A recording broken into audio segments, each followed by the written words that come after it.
vedare tinokuchingamidzai zvekare kune chimwe chirongwa pano paZim Facebook Secrets and Confessions. Tadzoka zvekare nemamwe mamessages. Regedzai tibva tapinda mumamessages edu atadzoka takakubatirai.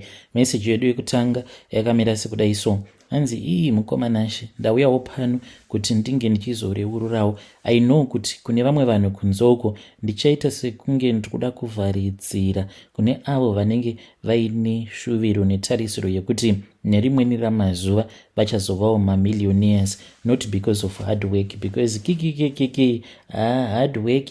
Have you ever seen any rich man who became rich through hard work? Kutaura chokwadi kunyange mukati kudii kuti unge uchizonzi wava nemari munomu munyika yatiri kurarama, it is either by pure good luck kana kuti when you are well connected, uchiita kana zvepolitics, uchiita corruption, kana kuti by robbing, armed robber, kana kuti nekuzongohwinawo loto. I think it falls in that category ye good luck.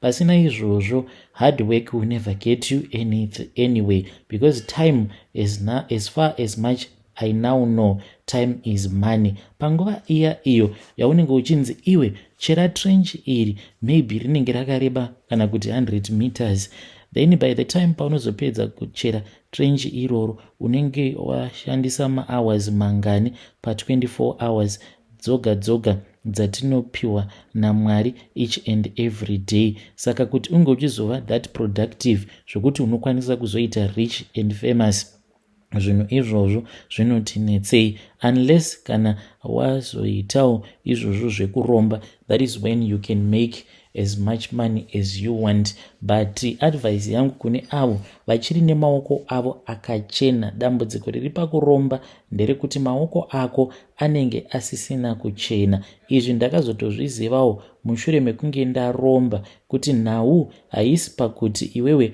une munhu waunenge wakazoshandisa muurombwa hwako chete, asi kutoti nemweya uyo wacho, mweya waunenge uchishandisa pakunogadzirwa kwemari, uyo anenge akasofa kudhara, seizvi zvava nemukurumbira mazuva ano zvokuti vanhu vanoenda kunomutsa mweya yevafi kumakuva. Munhu iyeye unenge wava responsible for that person's death. I know it does not make sense, but ndo kamuudziro kacho ikako kandakazoitwa nemuNigerian akandirombesa akati, I need you to understand this because I do not want you to come back running back to me because I won't tolerate your nonsense. Ndo zvaakandiudza muNigerian uyo akandirombesa. Ndikabva ndati iri bho, iniwo zvangu ndatongozvipira. Munongoziva kuti kana uri munhamo unotongozviudza kuti chero zvazvaita, because panguva yacho iyoyo unenge usati wava neidea yekuti money sometimes in this world it is not everything. Kana uri murombo unozviudza kuti kana ndikasvika pastage yakati, that will be your ceiling, uchizvijaja because of your poverty. But kana wazotanga kuita mari ndopa unoona kuti money is not everything. Ndakasvika pakusangana pabonde nevakadzi vose avo vandainge ndichishuvira, vamwe vekuti kana wakamutarisa you won't even believe kuti munhu iyeye munhu anenge ari muno muAfrica.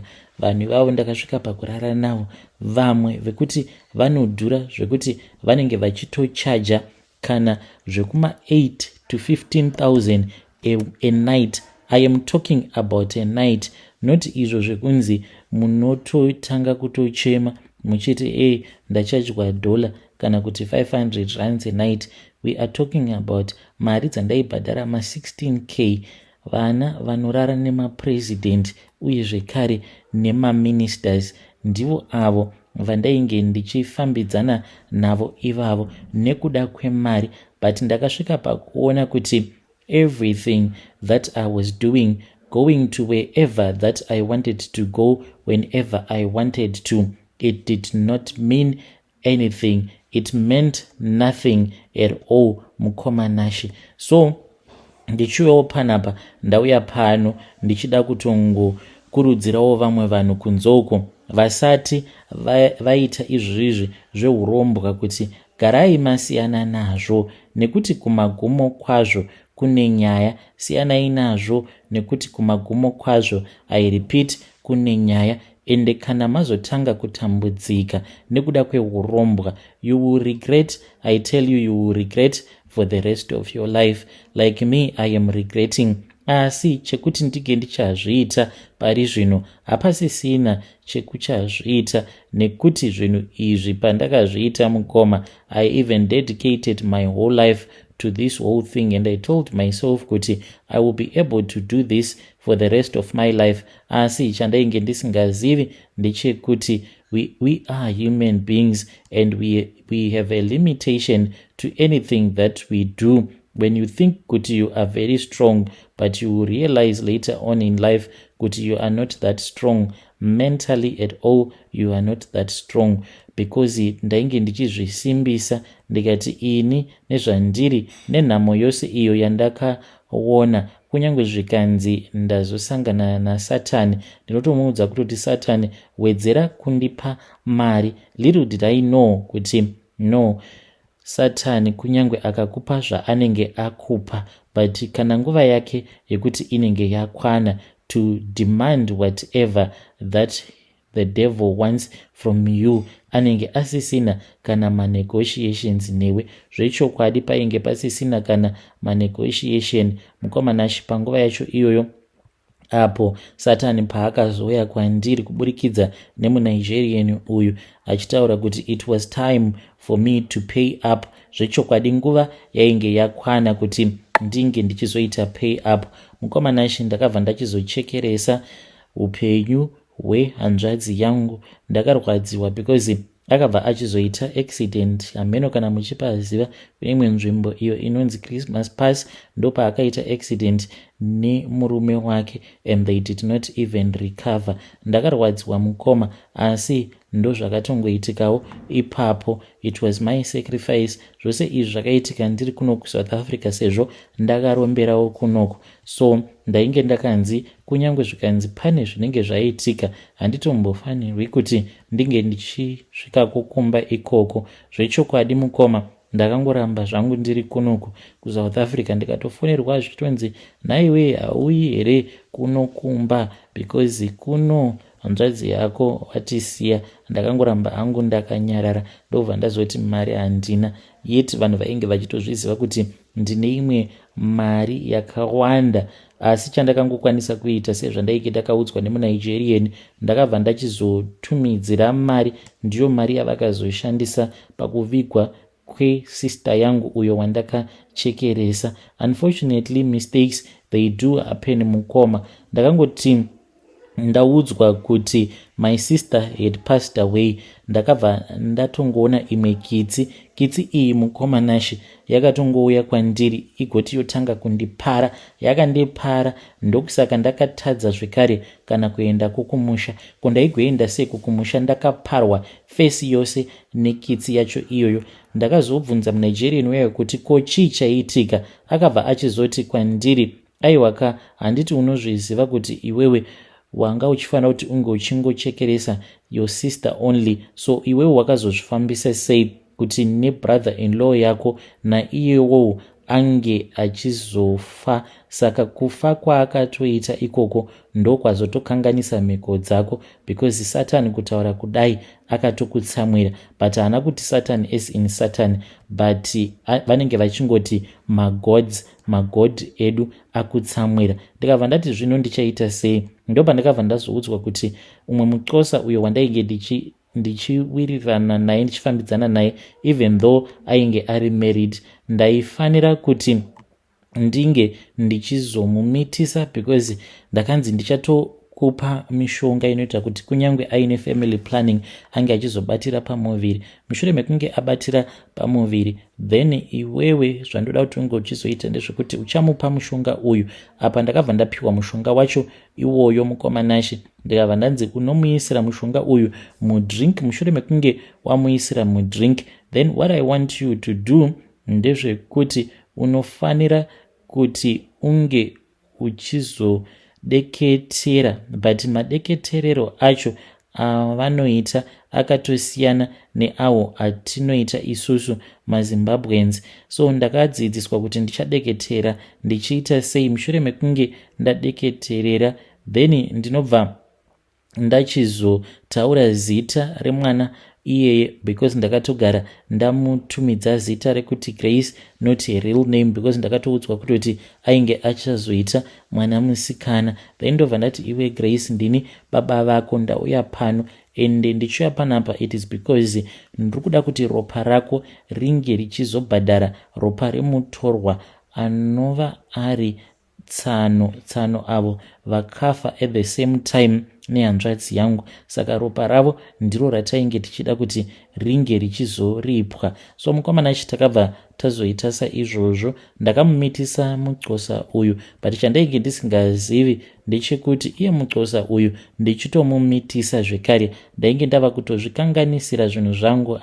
Zvinhu izvi zveurombwa mukomanashe, ini hangu I never wish to keep on doing these things, but it is just that it is very difficult. Unozvibvunza kuti ko kana ndikaregedza kuita zveurombwa zvimwe zvandinokwanisa kuzoita ndezvipi, because each and every stage apo paunenge uchiti ndagonawo chakati ndava kusiyanawo nechakati, ndopaunobva watoudzwa kutoti izvozvo zvawakatoita wakatokanganisa. Like ipapo ndakabva ndatoudzwa kutoti hanzi maancestors ake apa painge pava kubvirwa maancestors emusikana uya wandakamitisa, ndikabva ndachizomubvisa nhumbu, zvikanzi vainge vasina kufara nezvainge zvatoitika ipapo, kuti ndainge ndashandisa chibereko chemwana wavo mukurombwa. Ndikati zvinondoita sei? Ko vanhu ava havakwanisi kungotaurirana here ikoko kumhepo? Because inini woka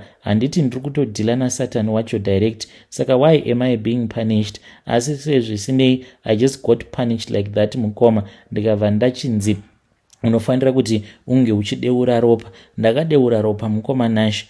The only time yekuti unonzi kana ukadeura ropa zvinenge zvisingazodi rimwe ropa mukati, hunge wauraya either mukadzi wako, amai, kana kuti someone who shares the same blood with you, ndo paunobva wanzi there is no need yekuti unge uchizodeura rimwe ropa zvekare. Asi kana ukatongoita zvimwewo zvekungoti wangodeurawo rimwe ropa, unobva watongoudzwa kuti unofanira kutoti unge uchitoita another sacrifice mukomanashi. So ndo zvakaitika izvozvo kwandiri, and I still regret up until this day. And musafungaka kuti panguva iyoyo pandakanzi ndinofanira kuti ndinge ndichizoita mhiko dzekuti whatever that happens to me, I am going to make sure kuti at the end of the day zvose zvandinenge ndanzi ndinge ndichiita nagrandmaster ndinofanira kuti ndinge ndichitevedzera zvainge zviri nyore. Kwete, it was not easy at all. Mukomanashi ndakatorwa ndikabva ndazoendeswa kune imwe imba. Kumba ikoko kwandakaenda ndikatanga kugara kunzvimbo kwekuti kwainge kuchityisa mukoma, ndainge ndakavharirwa so ndiri ndega without anyone else. Apa pamba apa paitooneka zvinhu zveusiku zvimwe zvekuti ndinototya kana kuzvitaura nemazita azvo, because izvo zvinokwanisa kuzoteverera vamwe vanhu kunzoko. I don't know if you get me, kuti kana ndikakuudzai zita rezvimwe zvezvinhu kana kuti madhimoni acho iwawo, umwe munhu kunzoko anokwanisa kuzongomadana madhimoni awa akazotanga kumunetsa, in which I do not want that on my conscience, kuziva kuti kunzoko kune umwe munhu who is now under the demonic possession of that spirit being, simply because ndinenge ndaudza munhu iye zita. Because kungoziva mamwe mazita emamwe madhimoni zvinenge zvitori nemaconsequences azvo awo azvinenge zviinawo, zvekuti kana usina that spiritual power, dhimoni iroro rinouya. Not like kuti unokwanisa kutoriona dhimoni racho kuti iri dhimoni rauya, but unotanga kungoona kuti zvimwe zvinhu zvinenge zvava kuitika mulife mako, there will be something that will be going on. So mukomanashi ininiwo ndokuromba kwacho ikoko kwandakaita. And vanhu ava vanobva kuNigerian, they are very strong and they are very powerful in whatever that they do. It is only that mhiko dzavo dzinorwadza, and there are a lot of punishments whatever thing that you do wrong. Zvakasiyana nevedu ava madzitateguru edu ekuzimbabwe anotirombesa ekuti kunyange ukanzi washaisha mhiko, munhu anouya kwauri achikuti tinokwanisa kugadzirisa pacho ipapo panenge pakanganisika. Izvi zvemagods ekunigeria, there is no return kana kuti reverse deal. Zvamunenge makatotaurirana ipapo, zvimwari zvavo zvakateerera zvichinzwa, ndozvaunenge uchifanira kutoti unge uchizotoita kusvika kumagumo kwazvo. I regret a lot, Mukoma Nash. When you post my story, please tell me. I'll be following through in the comment section. Munoona zviya zvinoita amunoti mamuslim kuti they pray multiple times a day. Neniwo ndizvo zvandinoita. Kunyange zvikanzi ndinenge ndiri kuoffice kwangu, since I am running multiple businesses, nditori nenguva yekutoti I lock myself up, ndobva ndatotanga kutonamata kwazviri zvimwari izvi. Dzimwe nguva ndinokwanisa kutozviona mumadziro panguva iya yandinenge ndichinamata. Kana zvikangogara zvati blood, zvinenge zvava kutoda blood.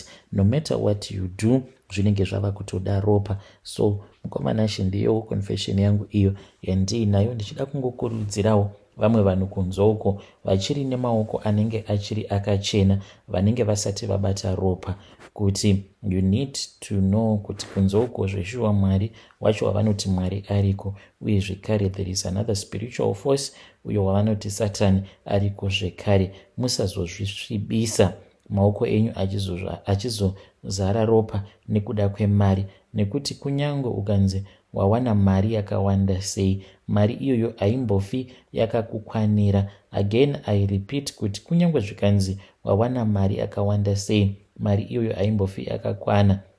And one thing about being satisfied in life, unoti kana warara paya ndopa unotanga kuti dhuu kufunga wava kuzvibvunza seini so kuti ndike ndichinzi ndarara zvinoti remei, nekuti ndinenge ndichitanga kufunga manje ndichizvibvunza mibvunzo yakasiyana siyana kuti asi zvose izvi zvandiri kuita zvichazoguma nei. Ndinozongopedzera ndati tuzu nawo ndakangotarisa muceiling apa ndikatarira pambedha pandinenge ndivete. Dzimwe nguva ndinenge ndiine vakadzi 3 kana kuti 4 vandinenge ndaenda kunopick up from expensive clubs. Here I am talking about even prostitutes, vamwe vasingatombonwi doro, that are very sober minded, that are very material, wife material type, yet vachitopinda mumabha vachitengesa miviri yavo. Ndo vandinenge ndiinavo ivavo. But when I look at everything, then I will see that it is all vanity.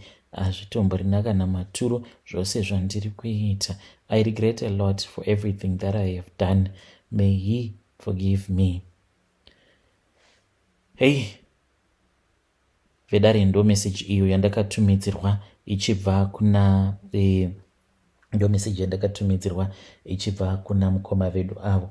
Zvakangoma azvo vedu we. Ndakavabvunza kuti ko hii uyu ambori aniko, vakaramba kutaura zita rake, but he is Jesus Christ. Ndakambozamawo kuti ndinge ndichivatumidzirawo munamato uyo watakapiwa nevamwe vahanzvadzi vedu, but pakaipa. If you are able, you can follow along also as I'll be reading that sinner's prayer. Oh dear brother.